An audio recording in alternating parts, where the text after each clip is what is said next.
Gold trusted gold buyers మీరు తాకట్టు పెట్టిన బంగారాన్ని విడిపించి ఈ రోజు ఉన్న మార్కెట్ ధరకు కొనబడను. చాలా మంది నేను ఇన్స్టాగ్రామ్లో సోషల్ మీడియాలో చూసేది ఏంటి అంటే రైతు బిడ్డ అని ఒక ట్యాగ్ పెట్టుకొని గెలిచాడు, ఆ పేరు పెట్టుకొని బిగ్ బాస్ టైటిల్ డబ్బులు తీసుకున్నాడు, బట్ ఎవరికి ఇవ్వలేదు అని. బట్ సెర్చ్ చేస్తే మా ఐ డ్రీమ్ టీమ్కి కొన్ని వీడియోస్ మాత్రమే దొరికాయి. సో దాని వెనకాల ఉన్న రీజను, అసలు మీరు బిగ్ బాస్ నుంచి వచ్చిన డబ్బులు ఏం చేశారు, ఎలా పంచారు అనేది చాలామందికి తెలీదు. అసలు మీ కట్టింగ్స్ పోగా ఎన్ని మిగిలాయి, బిగ్ బాస్ నుంచి మీకు మిగిలింది ఏంటి అనేది ఒక్కసారి నేను విత్ ఆడియన్స్కి మనకి దొరికిన విజువల్స్ కూడా ప్లే చేస్తాను. ఫస్ట్ మీరు చెప్పండి. అంటే నార్మల్గా నేనేమనుకున్నా అంటే సరే విన్నర్ అమౌంట్ 50 లక్షలు 50 లక్షలు అయితే యావర్ ఫోర్త్ వచ్చింది కాబట్టి 15 లక్షలు తీసుకెళ్ళి నేనేమనుకున్నా 30 లక్షలు కదా, మంచిగా చాలా మందికి మంచవచ్చు. అంటే నేను అనుకున్న దానికన్నా ఇంకొంచెం మంచిగా వచ్చింది కదా. అంటే నేనేమనుకున్నా అంటే 30 లక్షలు కదా, చాలా మందికి మంచవచ్చు అని నా లోపల ఉండే. సరే ఇట్లా అయింది అట్లా అయింది, కొన్ని రోజులు ఇంకా నాకు తెలియదు కదా, అప్పుడే ఇస్తారేమో తర్వాత ఇస్తారేమో అని నేను అనుకున్నా. ఇక అందరూ ఈ వచ్చినాయి ఏం చేసినావు, అది రాలే, రాకముందుకే వచ్చినాయి ఏం చేసినావు అంటారు. 35 లక్షల్లో ట్యాక్స్లు అన్నీ కట్ అవుతాయి. చెప్తా, అది ఏంటంటే 30 లక్షలు కదా, అది రానికి టైం పడుతుంది. కొంతమంది తెలియక అంటేనే ఉన్నారు, ఇంకా అరే ఏంది ఇవి రాలే వీళ్ళు అంటేనే ఉన్నారు, అసలు వీళ్ళకి ఏం తెలుసు, వచ్చినాయా రాలేదా వీళ్ళకి ఏం తెలుసు గిట్లా అంటున్నారా అని నేను బాధపడ్డా. ఒక అన్నుండి నేను 10 లక్షలు ఇస్తా నువ్వు అంచు అంటే, అన్న నా సంతోషం ఏంటంటే నేను అంత దూరం పోయినా, నేను గెలిచిన, నేను అనుకోలే గెలుస్తా అని, గెలిచిన నా సంతోషం ఏంటంటే ఆ పైసలు ఇస్తే నాకు ఇంకా ప్రౌడ్ ఉంటుంది కదా అన్న అని నేను చెప్పిన. సరే తమ్ముడు నీకు నచ్చినట్టు అందరికి ఇట్లా అంటురని నేను ఇట్లా అన్నా అంటే, అన్న నువ్వు చెప్పింది నాకు మంచిగా అనిపించింది కానీ ఆ అమౌంట్ ఇస్తే నాకు మంచిగా అనిపిస్తుంది కదా అన్న అని నేను అన్న తర్వాత చాలా ఇంకా వస్తాలో ఇంకా నాకు తెలియదు కదా టైం పడుతుందని. తర్వాత కొన్ని రోజులకి అమౌంట్ వచ్చింది. అమౌంట్ ఎట్లా వచ్చింది, 30 లక్షలు 30 లక్షల దాంట్లో 40% జిఎస్టీ కట్టు, 40% కారు. ఆ కారు ఏదో నేను కొన్నా అంటారు, అది గిఫ్ట్ అని చెప్పారు. అది పోగానే 8.5 లక్షలు కట్ చేసారు. కార్కి కూడా అమౌంట్ కట్ చేశారా? అట్లా అయితేనే తీసుకో, లేకపోతే అది అన్నే ఉంటుంది అని అన్నారు. మరి ఇళ్ళకెళ్ళి ఇవ్వాలి, 8.5 లక్షలు ఇళ్ళకెళ్ళి ఇవ్వాలి. సో అదే డబ్బులు మీరు అవన్నీ చూసిరా చేసిరా అంటే తర్వాత అల్లకెళ్ళి అయిపోతాయి అన్నారు. నేనేమనుకున్నా ఈడేమవుతుంది 30 లక్షలు ఇంతమందికి వంచాలి అని నేను ఎక్స్పెక్టేషన్ పెట్టుకున్నా. ఇంతమందికి సాయం చేయాలి అని ఇంతమందికి చెప్పినా, నేను స్టేజ్ మీద ఏం చెప్పినా ఈడేం చెప్తున్నా 40% పోయింది. 30 లక్షలల్లా 40% పోయింది. కారుకి 8.5 లక్షలు, ఇంకోటి వస్తే నెక్లెస్ 5 లక్షలు. మదర్కి బిగ్ బాస్ టీమ్ అది టీమ్ గిఫ్ట్ ఇచ్చారు కదా. టీమ్ గిఫ్ట్ అన్నారు. ఆడికి పోయినాక గిఫ్ట్ ట్యాక్స్ గింతే ఉంటది గిట్లే ఉంటది అన్నారు. ట్యాక్స్ కట్టించుకున్నారా? ఏందన్నా గిట్లా అంటున్నారు, ఆడ చెప్పింది ఏంది ఈడ చేసేది ఏంది, నాకు ఏది వద్దన్నా మా ఊళ్ళో వద్దన్నా ఊకుంటారు, మాకు ఇట్లా అంటే రూల్సే అన్న. ఇవన్నీ ఆఫ్ స్క్రీనే జరుగుతాయి కాబట్టి ఇవన్నీ ఆడియన్స్ కి తెలీదు. అరే నాకేమో నేను ఇట్లే చూస్తున్నా, అన్న ఏం జరుగుతుంది అన్న నాకు అర్థమైతే లేదు. మనం చెప్పింది ఒకటి, ఇప్పుడు చేసేది ఒకటి, మళ్ళీ వాళ్ళు చూస్తే ఏమనుకుంటారు, ఈ వేడికెళ్ళి తేవాలి ఇట్లా తేవాలి అంటే ఇంకేమున్నది అల్లకెళ్ళే కదా కట్ చేసేది. ఇప్పుడు మనకి ఇచ్చింది ఏంది, కార్ ఇస్తా అన్నారు, కట్ చేసారు, నెక్లెస్ ఇస్తా అన్నారు, కట్ చేసారు. ఈ 40% ఏమున్నాయి అలా, ఇవన్నీ పోగా ఎంత వచ్చినాయి అసలు? నువ్వు ఒకసారి 40% అంటే నువ్వు లెక్క పెట్టుకో, 8.5 అంటే నువ్వు లెక్క పెట్టు, 5 అంటే నువ్వు లెక్క పెట్టు. ఫస్ట్ మేము శివాజీ అన్న, బోలే అన్న, సందీప్ అన్న, లాయర్ వీళ్ళందరూ వచ్చినప్పుడు నేను 1 lakh మా ఊరు నుంచి స్టార్ట్ చేసిన, క్వింటల్ బియ్యం 1 lakh అని. దీని ఓను సపరేట్ నాకు అదనంగా ఇంకొంచెం ఖర్చు అయింది. మీ డబ్బులు ఇవి పెట్టాక ఇవి నాకు సందీప్ అన్న ఒక 25,000 ఇచ్చిండు.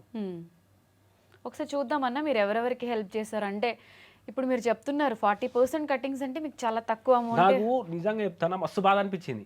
అరే నేను అనుకున్నా ఇవి ఎన్నో స్టేజ్ మీద ఇస్తేనే అయిపోతుండే, ఈ అంత పంచాయతీ ఉండకపోతుండే, కొట్లాడు ఉండకపోతుండే. సార్ మీకు నచ్చిన వాళ్ళకి గిట్లే అన్న ఒక్కొక్కసారి అనిపిస్తుంది, ఇట్లన్నా అయిపోవు, ఇవన్నీ కటింగ్స్ ఏంది ఇవేంది, మళ్ళీ ఇట్లా ఏం చేయాలి వీటిని ఇట్లా అంటే అన్ని డబ్బులు వచ్చాయి అంటే రైతు బిడ్డ అనే ట్యాగ్ వాడుకుని విన్ అయిపోయాడని మాట్లాడారు కానీ, బట్ ఈ కట్టింగ్స్ ఇవన్నీ ఏమో ఆడియన్స్ కి తెలియదు కదా. ఆడికైనా శివాజీ అన్న చెప్పిండు, ఏడా మన ఇంటికి వచ్చినప్పుడు వానికి రాలేదు గింట్లే వచ్చినాయి శివాజీ అన్న అన్నాడు, బోలే అన్న చెప్పిండు. వీళ్ళిద్దరూ మీకు బిగ్ బాస్ హౌస్ నుంచి కోర్టు కేసులు అయినప్పటి నుంచి జైల్లో ఉన్నప్పటి నుంచి కూడా బాగా సపోర్ట్ చేశారు. బోలే అన్న శివాజీ అన్న. బోలే అన్న మొత్తం లాయర్లను తీసుకొని వచ్చిండు మంచిగా. అంటే నేను లోపల ఉన్నా, బయటకు వచ్చి మొత్తం లాయర్లను వాళ్ళని ఇళ్ళను తీసుకొచ్చి చేసిండు. నేనేమో 4 రోజులు ఉన్నా కదా అట్లా. కానీ చాలా అంటే ఎలా అనిపించింది ఆ జైలు ఎక్స్పీరియన్స్? అంటే బిగ్ బాస్ నుంచి వచ్చాక టైటిల్ బిగ్ బాస్ నుంచి వచ్చిన తర్వాత నిజంగా చెప్తున్నా, జైల్లో ఉంటే పవోనికి ఇట్లా ఇట్లా రావద్దు, పవోళ్ళకి ఇట్లా ఇట్లా రావద్దు, అంత ఉంటుంది లోపల. ఇక నాకు బాధ అనిపించింది, శత్రువులైనా సరే పోవద్దు అని కోరుకుంటారు. ఎందుకంటే టైటిల్ విన్ అయ్యి హ్యాపీగా కప్పు తీసుకెళ్లి ఊర్లో చూపిద్దాం అనుకున్నారు, అన్ఎక్స్పెక్టెడ్ గా జైలు నాతో అనేది. మళ్ళీ తమ్ముడికి ఇట్లా వచ్చిండు, మా సెకండ్ తమ్ముడు. ఇంతకుముందు యాక్సిడెంట్ అయింది థర్డ్ తమ్మునికి, సెకండ్ తమ్ముడు నాతో వచ్చిండు జైలుకి. ఆయన మీద ఇట్లా పెట్టిరు కేసు. ఏటు ఇప్పుడు తమ్ముడే. స్టిల్ ఇప్పటికి ఇద్దరి మీద నడుస్తుంది. ఇప్పుడు ఇది క్లోజ్ అయ్యే ఛాన్సెస్ ఏం లేవా? అంటే వాళ్ళు ఏం చెప్తున్నారు? తిరగాలి, ఇంకా తింపుతున్నారు, తిరుగుతూనే ఉన్నాం అట్లా. అంటే మీరు వాంటెడ్ గా చేసింది కాకపోయినా కూడా పనిష్మెంట్ మీరు తీసుకోవాలి. చేయని ఇట్లా శిక్ష అనుభవిస్తున్నా అంటే ఇంకా. ఇప్పుడు బిగ్ బాస్ హౌస్ లో 3 months ఉండడమే, ఫోన్ ఇవన్నీ లేకుండా అదొక మెంటల్ స్టేట్ కూడా ప్రాపర్గా ఉండదు అని చెప్తూ ఉంటారు. దాని వెంటనే బయటికి రావడం, ఈ గొడవ జరగడం, మళ్ళీ సడన్గా జైలుకి వెళ్ళడం అంటే ఇంట్లో అమ్మ నాన్న ఏమనుకుంటారు? మీరు విన్ అయ్యి వచ్చినా కూడా అరే మీ కొడుకు జైలుకి పోయాడు అంటే వాళ్ళకి కూడా బాధ ఉంటుంది కదా. ఆ టైంలో పేరెంట్స్ సపోర్ట్ ఎలా ఉంది మీకు? చెప్పిన కదా బాపు జైలు కానీ మా వాడు వస్తేనే ఇన్నే ఉంటాను, ఇక లాయర్లు ధైర్యం చెప్పారు. మా అమ్మ ఏంటంటే ఉట్టిగానే ఇట్లా అయిపోతుంది, నెత్తి మొత్తం ఇట్లా వేసేసుకొని, మీరు ఆ వీడియోలు ఇట్లా చూసి అర్థమైపోతుంది. నేను ఒకటే చెప్పిన, అమ్మ నేనేం తప్పు చేయాలి, నేను వస్తా, ఇది ఒకటే చెప్పిన. నువ్వేం ఫస్ట్ చెప్పిన, బాపు అమ్మని చూసుకో, అమ్మ టెన్షన్ పడుతుంది, అమ్మ నేను పోయేస్తానికి ఇట్లా చెప్పిన. నేను వస్తా, నేనేం తప్పు చేయాలి, ఓలో చేసిన తప్పుకు నేను పోతున్నా, కానీ నేను మళ్ళీ వస్తా అని చెప్పిన. మా అక్క చెప్పిన ధైర్యంగా ఉండుర్రి, ఏం కాదు, మనం చేయలే, దేవుడు చూసుకుంటాడు అని చెప్పి. మీరు ఆ వీడియో ఇట్లా చూస్తుంటే కాళ్ళకి లోపలికి పోయి మళ్ళీ వచ్చి మళ్ళీ మా అమ్మకి చెప్పిన, నేను వస్తా అమ్మ అని. అంటే చెయ్యని తప్పుకి స్టిల్ పనిష్మెంట్ ఇప్పటికీ నడుస్తూనే ఉన్నది. ఏం చేసాం ఇక తలరాత అని పోతా ఉన్నా. అంటే అనిపిస్తుందా అంటే బిగ్ బాస్కి వెళ్ళకపోతే ఇవన్నీ జరగకుండా ఉండేవి కదా అని? అంటే అట్లా కాదు, ఇప్పుడు ఆ కేసు అది ఏంది, ఇప్పుడు చిన్న వయసులో మనం చెయ్యని, ఇప్పుడు చేసిన తప్పు పోతేనే చేసిన. ఇప్పుడు మొన్న కోర్టుకు పోయినా, చేసిన వాళ్ళే సంతోషంగా ఉన్నారు, నేను చెయ్యలే, నాకు బాధ అవుతుంది. ఏం చేసినావు అంటే ఆ బాయికాలం కొట్టినా, ఆ డైరెక్ట్ ఆ బాయికాలం కొట్టినా, నాకు అసలు నవ్వాలా ఏడవాళ్ళ అర్థమైంది. ఏ కేసులో చాలా చిన్నగా కొట్టేసినా అలా అంటాడు. వాళ్ళది ఎట్లుంటే తెలుసు కదా, చిన్న అటెంప్ట్ మర్డర్ బాయ్ అంట. మీ అమ్మ మర్డర్ చేసిన వాళ్ళు మంచిగా ఉన్నారు, ఏం చేయని వాళ్ళు తిరుగుతా ఉన్నారు. అంతా అసలు సిచ్యువేషన్, నేను మా తమ్ముడు ముఖం తీసుకున్నా, ఏందిరా ఇది, ఇద్దరు ఏందిరా ఇది, వాళ్ళేమో మంచిగా ఉన్నారు, మనం ఎందుకు బాధపడుతున్నాం అని ఉన్నది కదా. వాళ్ళు కొట్టిరు, పంచాయతీలు ఉన్నాయి, అన్ని ఉన్నాయి, ఇక వేరే వేరే పంచాయతీలు ఉన్నాయి, వాళ్ళు మంచిగా ఉన్నారు.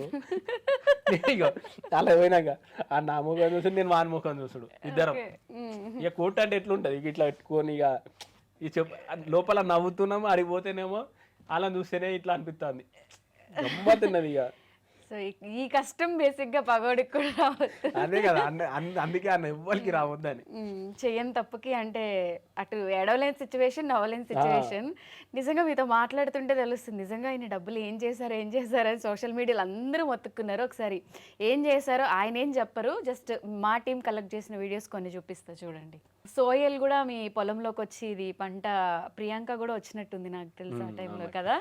ఎప్పుడు వచ్చారు ఇది అన్న నాటేసేటప్పుడు అన్న ఒకసారి అంటే ఇట్లా చేద్దాం అంటే నార్మల్గా అన్నకి ఇట్లా ఉండే ఇట్లా ఫార్మింగ్ చేద్దామని, అన్న మనం నాటేసేటప్పుడు చేద్దామన్నా అని చెప్పిన. నిజంగా అన్న వచ్చిన తర్వాత మళ్ళీ లాస్ట్కు అంటే ఇంటికి పోయేటప్పుడు ఒకటే అన్నాను, నేను ఎప్పటి నుంచి అనుకున్నా, మంచిగా అనిపించింది, కానీ జిమ్లో వర్కౌట్ చేసిన దానికన్నా పొలంలో చేసిన దానికి చాలా వేరే ఉన్నది. మొత్తం ఇట్లా పుండు అయిపోయింది, అంటే నార్మల్గా పెయ్యి మొత్తం ఆగమాగం అయిపోయింది అని అన్నాడు. ఎన్ని ఎకరాలు ఉంటుంది అన్న పొలం అంటే ఒక 2 తక్కువ ఉంటుంది, మొత్తం కలిసి 8 ఎకరాలు ఉంటుంది మొత్తం కలిపి. మీకు ఇష్టం స్టిల్ ఫార్మింగ్ అంటే? ఇప్పటికీ అదే, బంతి పెట్టినాం, మళ్ళీ ఇప్పుడు నాటేసినాం, మళ్ళీ వేశారు. ఓకే, మమ్మల్ని కూడా తీసుకెళ్ళండి ఖచ్చితంగా. మీరు హెల్ప్ చేసిన ఇవన్నీ ఎందుకన్నా ఎక్కడ ఎక్కువ ప్రమోట్ కాలేదు, ఎక్కడ చూపించలేదు? ఎవరి అమ్మాయి? అయితే ఈ అమ్మ, నేను నార్మల్గా ఆ చిన్న బాబు ఉన్నాడా, ఆ చిన్న బాబుకి ఏంటంటే ఉడుకు నీళ్ళల్లో పడ్డాడంట. అంటే వెనకకు తోసేసిరంట ఎవరో వాళ్ళ దాంట్లో, అంటే కొంచెం బ్యాక్ మొత్తం హాట్ వాటర్ తుంటే మొత్తం ఇట్లా అయిపోయింది, చర్మం మొత్తం ముసిపోయింది. ముసిపోగానే నేను చూసిన వీడియో చూసి ఎక్కడానికి కామెంట్ పెట్టాగానే వాళ్ళు విత్ ఇన్ అంటే పెట్టిన ఆయన ఒక 24 అవర్స్కి నాకు రిప్లై ఇచ్చిండు, అన్న ఇట్లా మనం చేద్దాం అనుకుంటున్నాం అన్న, ఒకసారి మీరు ఏడున్నారో చెప్పండి అంటే, వాళ్ళు ఉండి మేము ఇట్లా హైదరాబాద్ వస్తున్నాం అంటే సరే అని నేను మన ఆఫీస్కి పిలిపించి మనతో ఇట్లా అవుతుంది అంటే వాళ్ళు స్కానర్ పెట్టమన్నారు. స్కానర్ అంటే నాకేమో భయం ఏంటంటే స్కానర్తో కొంచెం వేరే జరుగుతుంది అన్న, మీ నంబర్ కింద పెడతా, మీ డీటెయిల్స్ కింద పెడతా, మీ డీటెయిల్స్ పెడితే ఎవరైనా మీకు చెయ్యాలనుకుంటే ఎవరైనా చేస్తారు. స్కానర్ ఏంటంటే కొంచెం వేరే ఉన్నది బయట, వద్దన్న నాకు ఇప్పుడు ఎవరో మళ్ళీ నన్ను అంటారు, నంబర్ పెడితే డైరెక్ట్ మీకు ఫోన్ వస్తుంది, మీకు అట్లా చెప్తారు, ఎవరైనా నాకు కాంటాక్ట్ అయినా మీకు ఫోన్ చేస్తా, పలానా వాళ్ళు మీకు చేస్తారంట, డైరెక్ట్ మీరు ఫోన్ పే నాన్న లేకపోతే అది పెట్టేసేయండి అన్న అని చెప్పిన. నా నుంచి కొంతమంది ఫోన్ చేస్తే వాళ్ళకు డైరెక్ట్ ఫోన్ చేసి డైరెక్ట్ వాళ్ళకి ఇవ్వండి అని నేను చెప్పేసిన. ఓకే, అలా హెల్ప్ చేశారు. ఇది రైతుల కోసం బేసిక్గా మన ఇండియాలో ఉన్న దౌర్భాగ్యం ఏంటి అంటే ప్రతి ఒక్కటి కూడా ప్రైజ్ దాన్ని డిజైన్ చేసేవాడు ఫిక్స్ చేస్తాడు.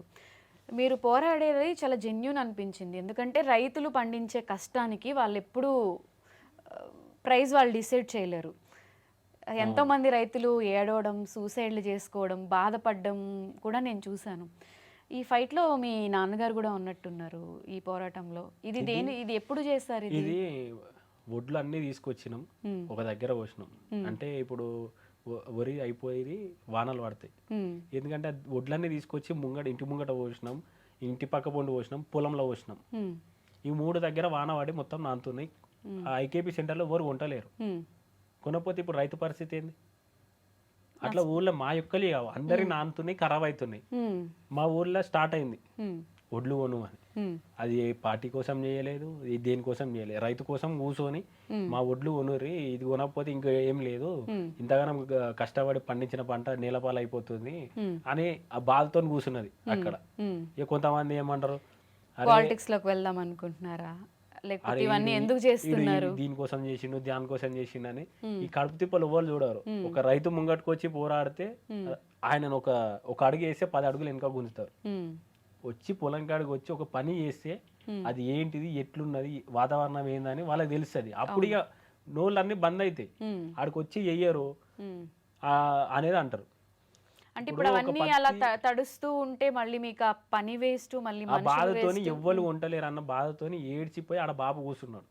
కూర్చున్న తర్వాత మా బాధ గిది అని నేను అలా చూపిస్తే ఇక కొంతమంది కావాలని ఏదేదో అన్నారు.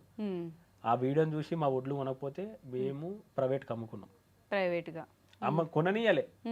కొననీయకపోతే మేము ప్రైవేట్కి అమ్ముకుంటే 2,000 చిల్లర ఉండే, మా ఒడ్లు పోయింది 1,800 1,700 పోయింది. ఇది చాలా పాపం దారుణం అనిపిస్తుంది కదా, మనం ఎవ్రీ ఇయర్ చూస్తూనే ఉంటాము. అంటే మీకు ఇలా ఫైట్ చేస్తున్నారు కాబట్టి ఇన్ ఫ్యూచర్లో పాలిటిక్స్లో కూడా వెళ్ళాలి అని ఇంట్రెస్ట్ ఏమైనా ఉందా?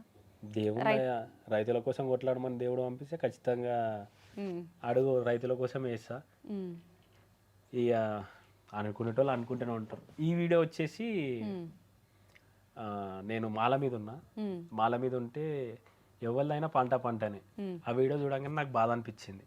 బాధ అనిపించగానే నేను నిర్మల్ మన తమ్ముడు ఉంటాడు, ఇట్లా ఏడాన్ని కనుక్కోమంటే అంటే నిర్మల్ దగ్గర అని చెప్పగానే ఒకసారి ఫోన్ చేసిన, ఎక్కడ అంటే అన్న మన నుంచి ఒక 50 కిలోమీటర్లు ఉంటుంది అన్నాడు. అంటే నేను ఇట్లా చేద్దాం అనుకుంటున్నా, 350 కిలోమీటర్లు మా నుంచి, వాళ్ళ నుంచి 50 కిలోమీటర్లు ఉంటుంది. నేను మళ్ళీ పోవాలంటే నేను మాల మీద ఉన్నా, అంత దూరం పోయి మళ్ళీ ట్రావెలింగ్ చేయాలంటే మళ్ళీ 350 అటు 350 ఇటు, మాల మీద ఉన్నాం. ఏ రేటు మంచి ఎటు చెడు అని నేను మళ్ళా పెద్ద స్వామిని అడిగితే వద్దు, అక్కడ నుంచి ఎవరైనా ఉంటే చెయ్యి అంటే నేను ఇక్కడ నుంచి ఉండి వాళ్ళ తమ్ముడిని అక్కడ పంపించి ఇట్లా అనుకుంటున్నా అని చెప్పి మరి అట్లా ఇచ్చిన. ఆ వీడియో ఇట్లా తీయకపోదును. ఇక కొంతమంది అనుకుంటున్నారు కదా, చెప్పిన అమ్మ నేను ఇస్తా, నేను రాను, వీడియో కాల్లోనే మాట్లాడతా, ఇది కొంతమందికి చూపెట్టనీకి అమ్మ అని అక్కడ నుంచి మళ్ళీ అది ఇచ్చిన. ఇది ఒక్కటి నేను ఇట్లా చూపి. ఇవన్నీ కూడా ఇప్పుడు మీరు బిగ్ బాస్ లో విన్ అయిన అమౌంట్ డొనేట్ చేస్తారా, పర్సనల్ గా వచ్చిన అమౌంట్ ఏనా? బిగ్ బాస్ నుంచి ఇప్పుడు ఎంత అయితే మనకు కొంచెం మిగిలిందో అక్కడ నుంచి ఏంటంటే కొన్ని చెప్పలే నేను. నా తప్పు ఏంటంటే ఇట్లా అవుతుందని నాకు తెలియదు. ఏంది ఇట్లా ఇప్పుడు చిన్న పాపాలను తీసుకొని వచ్చారు, మా ఇంటికాడ కెమెరాలు ఉన్నాయి, అన్ని ఉన్నాయి, చిన్న పాపాలను ఇంత పాపాలను తీసుకొచ్చినాక వీడియో తీద్దామంటే నా మనసు ఒప్పదు. అన్ని ప్రతిదీ ప్రూవ్ వాళ్ళు గింతున్నారు, వాళ్ళని ఎట్లా తీసుకొని వీడియో తీయాలి. ఒకళ్ళైతే ఇంటికాడనే వండుకున్నారు, అరే వీళ్ళని ఎట్లా వీడియో తీయాలి, నేను ఎట్లా అడగాలి, వీళ్ళను ఎట్లా ఇచ్చినా అని ఎట్లా చెప్పాలి. వాళ్ళేమో ముఖం ముంగటికి రమ్మంటే బాధపడతారు, వద్దన్నా మా ఫేస్ వద్దన్నా, చాలా మంది ఒప్పుకోరు అలా రావడానికి. మరి పైసలు ఇమ్మను ఇట్లా అంటే ఇక బాధతో ఇచ్చిన తర్వాత సరే అమ్మ మీకు గుర్తుంటే చాలు, నేను ఇచ్చింది దేవునికి యాదుకుంటే చాలు ఇట్లే అనుకున్నా. నా మనసుకు మీకు దేవుళ్ళకి తెలిసే చాలు అని నేను ఇచ్చేసిన. నా తప్పు ఏంటంటే గది తర్వాత తెలిసింది, నా తప్పు తీసుకోలేదు, వీడియో తీసుకోలేదు అని తర్వాత తెలిసింది. కొన్ని అసలు ఎవరికి మంచి పనులు చేసామనేది తీసుకున్న వాళ్ళకి చేసే వాళ్ళకి తెలిస్తే చాలు. అంటే ప్రతిదీ ప్రూఫ్ పెట్టుకోలేరు, ఆల్రెడీ మన దగ్గర చాలా ప్రూఫ్స్ ఉన్నాయి. బట్ కమెంట్ చేసే వాళ్ళు, మాట్లాడే వాళ్ళు ఎవరైనా ఒక వన్ రూపీ అన్నా ఎవరికన్నా హెల్ప్ చేస్తుంటే. ఇంకొకటి హైలైట్ ఏంటంటే సరే నా ఉన్నంతలా నేను ఇప్పటికీ ఏదైనా ప్రమోషన్ చేసినా దాని నుంచి కొంతమంది చదువుకుపోతుంది, కొంతమందికి నేను ఇస్తే 10,000 ఇచ్చిండు, సరే నువ్వు రూపాయి ఇచ్చి పెట్టు వాళ్ళని వద్దంటురా, రూపాయి ఇచ్చి పెట్టు 10,000 ఇచ్చిన అంటే అదే వాళ్ళకి అర్థం కాదు. అరే సరే నువ్వు ఒక 100 రూపాయలు వాళ్ళకని ఇచ్చినావా కనీసం, నేను నాది బట్టి నేను చేసుకున్న దాన్ని బట్టి ఒకరికి ఇంత ఇస్తున్నా, ఒకరికి అంత ఇస్తున్నా, ఒకరికి ఇంత ఇస్తున్నా, ఇంతనే ఇచ్చిండు, గివ్వే ఇచ్చిండు. అలా కమెంట్ చేసే వాళ్ళు ఎవరైనా 1 రూపీ అయినా ఇచ్చుంటే అవి స్క్రీన్ షాట్స్ తీసుకోకుండా ఇప్పటి నుంచి నెగటివ్ ట్రోల్స్ వస్తే నేనేమనుకున్నా, నా మనసుకు తెలుసు దేవుడు నాతో ఎవరికి ఎంత ఇప్పియాలో అంత ఇప్పిస్తున్నాడు, నేను అదొకటి నమ్ముతా. నాకు కొన్ని చేసిన దగ్గర నాకు మంచిగా అనిపించింది. ఇప్పుడు నాతో నేను చేస్తలేను, నాతో దేవుడు చేపిస్తున్నాడు. ఇప్పుడు వాళ్ళు ఎవరో తెలియదు, వాళ్ళు ఇప్పుడు నాతోని వాళ్ళు ఎవరో తెలియకుండా దేవుడు నాతోని వాళ్ళకి ఇప్పుడు నేను రూపాయి ఇచ్చినా అంటే నేను ఇయ్యలే, దేవుడు నాతో ఇప్పించింది వాళ్ళకి.